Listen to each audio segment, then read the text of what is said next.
બધાને મારા જય શ્રી કૃષ્ણ.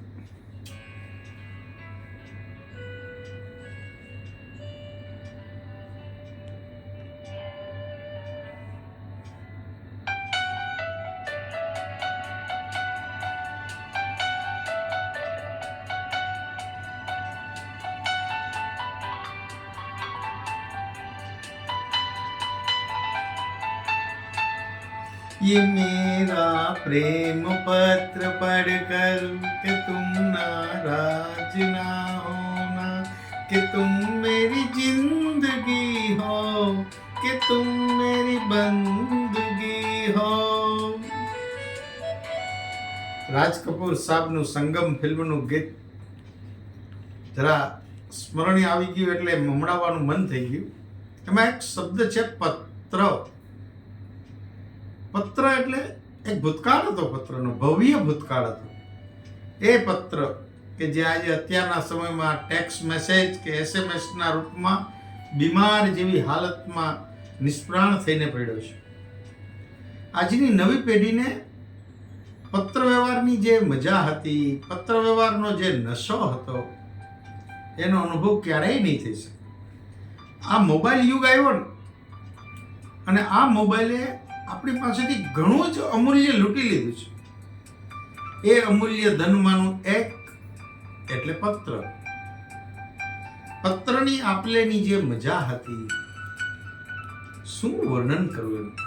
સાચી વાત કહું, મને આજની પેઢીની એ દયા આવે છે કે એને પત્રની આપલેમાં થતી ઉત્કંઠાનો અનુભવ જ ન કર્યો. ખરેખર ખૂબ આનંદદાયક દિવસો હતા જ્યારે પત્ર વ્યવહાર અસ્તિત્વમાં હતો. પત્રનું પોતાનું એક પણ અસ્તિત્વ હતું સાહેબ. પોતાના સ્વજનોથી દૂર બેઠેલા વ્યક્તિના હાલ હવાલ, હૈયાવરાળ, આનંદની અનુભૂતિ, સફળતાની ખુશી, અને આ બધાને બધા સાથે વેચીને હળવા થવાનું માધ્યમ એટલે પત્ર. પત્રના ઘણા રૂપ હતા. SMS સ્વરૂપનું નાનકડો પત્ર એટલે ટપાલ, ટેક્સ્ટ મેસેજ કે ઈમેલ જેવો પત્ર એટલે અંતરદેશીય પત્ર, PDF ફાઇલ કે એના જેવો પત્ર એટલે પરબીડિયું. કામની ક્ષમતા અને પોતાને કહેવાની વાતની સાઇઝ પ્રમાણે આ અલગ અલગ પત્રોમાંથી ચોઈસ કરવાની આવતી, અને બધા જ વાંચી લઈએ તો કાંઈ પ્રોબ્લેમ ન હોય ને તો ટપાલે ચાલે. ટપાલનું એક બીજું નામ પણ હતું પોસ્ટ કાર્ડ. કોઈ ખાસ વ્યક્તિને વંચાવવાનું હોય અથવા બીજાથી છાનું રાખવાનું હોય તો પછી અંતરદેશી પત્રની પસંદગી કરવામાં આવે.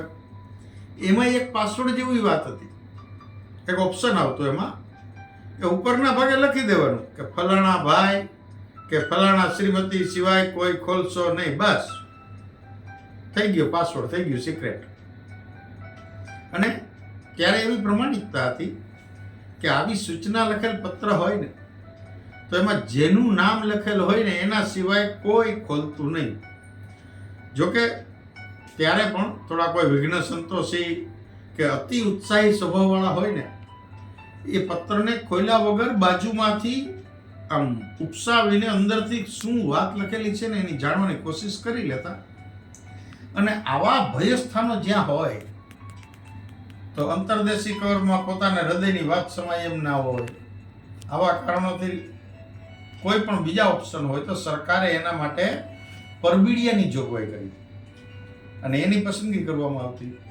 એમાંય 3 પાનાથી વધારે જો લખાણ કરવું હોય, વાત લંબાવવી હોય તો પછી વધારાની ટિકિટ ચોંટાડી અને મોકલી દેવાનું. આવી પ્રથા હતી. અને ટપાલ ટિકિટો, કેવી સરસની ટપાલ ટિકિટો હતી, અલગ અલગ છાપની. ટપાલ ટિકિટની પણ એક મજા હતી. અફસોસ આજે એ પણ કોઈ શોખીનના સંગ્રહની મહેમાન બનીને રહી ગઈ છે. એક આખી અલગ દુનિયા હતી ટપાલ ભાઈ.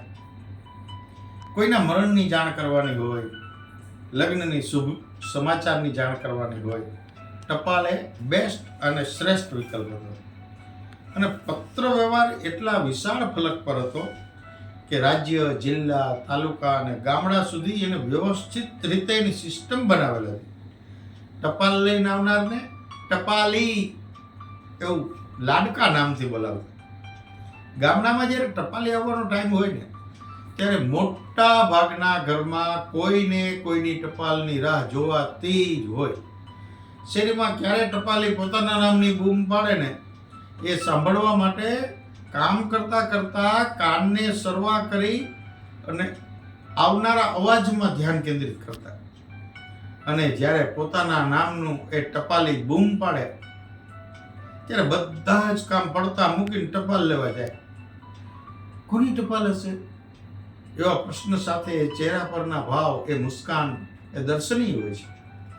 એમાંય જો કોઈની સગાઈ થઈ ગઈ હોય અને લગ્નને હજી વાર હોય તો એ વાગદાતા તો અચૂક ટપાલીની રાહ જોતી જ હોય. જ્યારે પોતાના ઘર પાસે આવીને ટપાલી પોતાના નામની બૂમ પાડે ને ત્યારે એના ચહેરા પરના શરમના શેરડા ફૂટતી લાલી અને ઉત્કંઠાના મિશ્રિત ભાવો ખૂબ દર્શનીય હોય છે. પોતાના થનાર પતિને કે પોતાની થનાર પત્નીને પ્રભાવિત કરવા માટે સારામાં સારા શબ્દનો પ્રયોગ કરીને પત્ર લખવાનો, પત્ર આવે એટલે વાંચીને એનો જવાબ લખવાનો, આ બધી વાતનો આનંદ જ કંઈક અલગ હતો. એમાંય ગામમાં કોઈને સારું લખતા આવડતું હોય ને તો આવા સમયે એની બોલબાલા હોય. પોતાના ખાનગી પત્રનો જવાબ એની પાસે લખાવવો હોય એટલે ખાનગી પત્ર એને વંચાવવો પડે. એ વાતનું થોડું દુઃખ હોય, પણ સામેવાળા પાત્રને ઇમ્પ્રેસ કરવા માટે ફરજિયાત છે વાંચવા તો દેવું જ પડે. એટલે એ દુઃખને ભૂલાવી અને ઇમ્પ્રેસ કરવાની હોંશના મિશ્રિત ભાવો હોય છે અને એ બધા સ્મરણો તો ખૂબ ચિરસ્મરણીય હોય છે. આ પત્ર વ્યવહાર એટલી હદે જીવનમાં વણાઈ ગયો હતો કે જીવનનું જાણે અવિભાજ્ય અંગ બની ગયું. અને એટલે એ સમયના ફિલ્મોમાં પણ એ બાબતનું ફિલ્માંકન કરવામાં આવ્યું. ઘણા બધા ગીતો પત્રોને મધ્યમાં રાખીને ગીતો, ગઝલોની રચના થઈ છે. એમાં અમુક તો બધાને કર્ણપ્રિય અને કંઠસ્થ થઈ ગયેલા, જેમ કે પંકજ ઉદાસની ગઝલ, चिट्ठी आई है चिट्ठी आई है. એ લો સરસ્વતી ચંદ્રનું ગીત લઈ લ્યો. खत से जी भरता ही नहीं अब नैन मिले तो चैन मिले. આવા જે બધા ગીતો હતા ને એ પત્રની અહેમિયતની મહેસૂસ કરાવી દીધા કે પત્ર કેટલા અહેમિયત હતી એની જીવનમાં. પત્રની એક અલગ મજા હતી અને એની એક વિશિષ્ટતા એ હતી કે જ્યારે ઈચ્છીએ, જેટલી વખત ઈચ્છીએ એટલી વખત એ પત્રને વાંચી શકતા અને એમાં નિતરતા ભાવથી ભીંજાઈ શકતા. એ મજા આજના વોઇસ કોલમાં કે વિડીયો કોલમાં ક્યાં જ ગોતવા જાવ તો ન મળે. અમુક ઉંમર પછી અમુક સમય પહેલા લખેલા પત્રોની તો આખી મજા જ અલગ હોય. એ અંદાજ, એ ખુશી, એ સ્મરણોની મહેફિલ બધું જ નાશ પામી ગયું. એક મોબાઈલ ના હોવાથી બધું નાશ પામ્યું. ખેર, પરિવર્તન એ તો સંસારનો નિયમ છે. છતાંય ભૂલાતી નથી એ સુખી પદ્ધતિને, સાચી પદ્ધતિને. તમને નથી લાગતું નવી પેઢીએ ઘણું ગુમાવ્યું છે? ચાલને ફરીથી એક ચિઠ્ઠી હું તને લખું પ્રેમથી, ઉમળકાથી આપે જવાબ એનો તું મને હેતથી. વાત નિત પ્રકાશની.